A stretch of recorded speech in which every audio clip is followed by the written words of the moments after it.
Hi friends, welcome to Swaroo's kitchen. ఈరోజు video వచ్చేసి చాలా ఈజీగా సింపుల్గా చేసుకునే చూసారు కదండి జిలేబీల్ని ఎలా ప్రిపేర్ చేయాలో ఈ వీడియోలో ఉంటుంది. చివరి వరకు స్కిప్ చేయకుండా చూడండి. లోపల జ్యూసీగా చాలా బాగుంటాయి. షేప్ ఎలా ఉన్నా కానీ బేకరీ స్టైల్లో టేస్ట్ అయితే సేమ్ బేకరీలో ఎలా ఉంటుందో సేమ్ అలానే ఉంటుందండి. టేస్ట్ అయితే చాలా బాగుంటుంది. ఒకసారి ఎలా చేయాలో చూసేయండి. వీడియోలోకి అయితే వెళ్ళిపోయినండి. ముందుగా స్టవ్ ఆన్ చేసేసుకొని గిన్నె అయితే పెట్టేసుకున్నాను. 2 కప్పులు మైదా అయితే తీసుకున్నానండి. 2 కప్పుల మైదాకి 3 కప్పులు పంచదార అయితే సరిపోతుంది.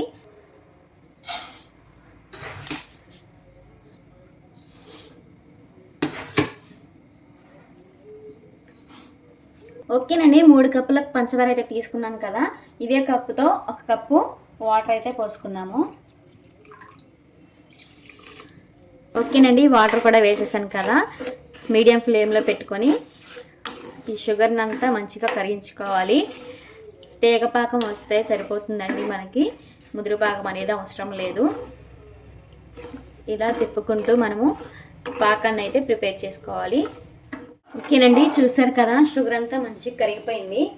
దీంట్లోకి ఒక 4-5 యాలక్కాయలు అయితే వేస్తున్నానండి, కచ్చాపచ్చా దంచుకొని. యాలక్కాయలు మీ చాయిస్ అండి, వేసుకుంటే వేసుకోవచ్చు, ఇష్టం లేని వారైతే స్కిప్ చేయొచ్చు. కాకపోతే ఫ్లేవర్ అనేది బాగుంటుంది కాబట్టి యాలక్కాయలు వేస్తే మంచిది. అది మీ చాయిస్ అండి, వేసుకోవచ్చు వేసుకోకపోవచ్చు. యాలక్కాయల పొడి కూడా వేసాం కదండి. దీంట్లోకి ఫుడ్ కలర్ అయితే యాడ్ చేస్తున్నాను.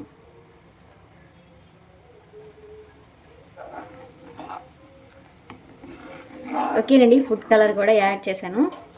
దీన్ని అంతటినీ మంచిగా పాకం వచ్చే విధంగా అయితే ఉడికించుకోవాలి. తేగ పాకం అనేది రావాలండి. మనం చేతి మధ్యలో ఇట్లా పెట్టుకుంటే ఇట్లా టెస్ట్ చేసి చూస్తే మనకి తేగ పాకం అనేది రావాలన్నమాట. అంతవరకు మనము షుగర్ని అయితే పాకం అయితే ప్రిపేర్ చేసుకోవాలి.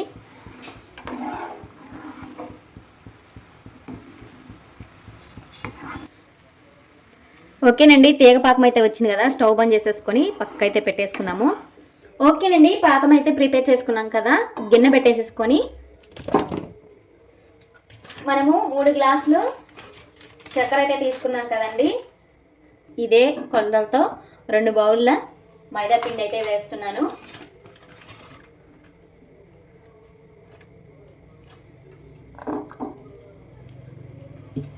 ఓకేనండి, మైదా కూడా వేసేసాను కదా. దీంట్లోకి టేస్ట్కి సరిపడా సాల్ట్ అయితే వేసుకుంటే చాలా మంచిదండి. టేస్ట్ కూడా బాగుంటుంది. కొంచెం సాల్ట్ అయితే వేస్తున్నాను. ఈ రెండింటిని మిక్స్ చేసుకుందాం మంచిగా.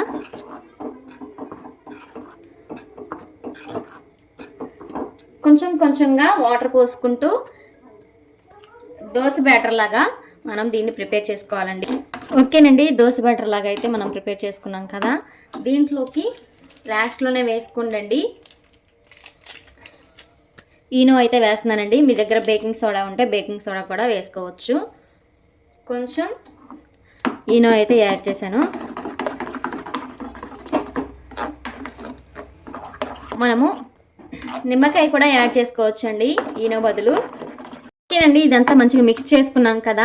మీ దగ్గర పైపింగ్ బ్యాగ్ కానీ లేకపోతే పెరుగు ప్యాకెట్స్ ఉంటాయి కదండి, ప్యాకెట్స్ కానీ ఆయిల్ ప్యాకెట్స్ కానీ వీటిల్లో కూడా వేసుకొని జిలేబీలు అయితే చేసుకోవచ్చు. నా దగ్గర అయితే టమాటో సాస్ అయితే డబ్బా అయితే ఉందండి. దీంతో కూడా ఈజీగా చేసుకోవచ్చు. ఇలా వచ్చింది కాబట్టి అందుకని నేను టమాటా సాస్ది డబ్బా అయితే తీసుకొని దీంట్లోకి అయితే మొత్తం వేసేసుకుంటున్నాను. ఈజీగా ఉంటుందండి చేయడానికి అనేసి నేను దీంట్లోనైతే వేస్తున్నాను.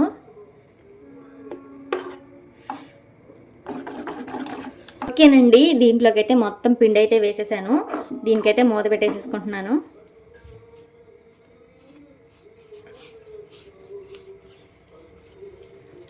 మూత అయితే పెట్టేసుకున్నాను కదండి. ఇప్పుడైతే జిలేబీలు అయితే వేసేసుకుందాము. ఓకేనండి, జిలేబీలు ప్రిపేర్ చేసుకోవడానికి ముందుగా స్టవ్ ఆన్ చేసేసుకొని గిన్నె అయితే పెట్టేసుకుంటున్నానండి. డీప్ ఫ్రైకి సరిపడా ఆయిల్ అయితే పోస్తున్నాను. ఆయిల్ అయితే మంచిగా హీట్ అవ్వాలండి. ఆయిల్ మంచిగా హీట్ అయిన తర్వాతే మనం జిలేబీలు అయితే వేసేసుకోవాలి. ఆయిల్ అయితే హీట్ అయిపోయింది కదా. ఇప్పుడు జిలేబీలు అయితే వేసేసుకుందాము. ఫస్ట్ టైం కదా చేయడము, ఇంకా నేర్చుకోవాలండి. ఇంకా చిన్న చిన్నవి అయితే రావట్లేదు. మరీ అంత పర్ఫెక్ట్గా రాకపోయినా, చూసారు కదా, మరీ అంత పర్ఫెక్ట్గా రాకపోయినా అండి పర్లేదు, బాగానే వచ్చాయి. ఇవి వెంటనే కలపకూడదండి.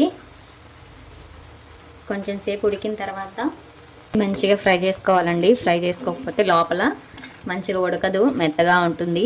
మనకి లోపల కూడా క్రిస్పీగా ఉంటేనే మనకి జిలేబీ అనేది చాలా బాగుంటుంది. లోపల జ్యూసీగా, బయట క్రిస్పీగా, లోపలికి జ్యూసీగా ఉంటేనే మనకి జిలేబీ అనేది బాగుంటుందండి. జిలేబీ అయితే మంచిగా ఉడికిపోయాయి.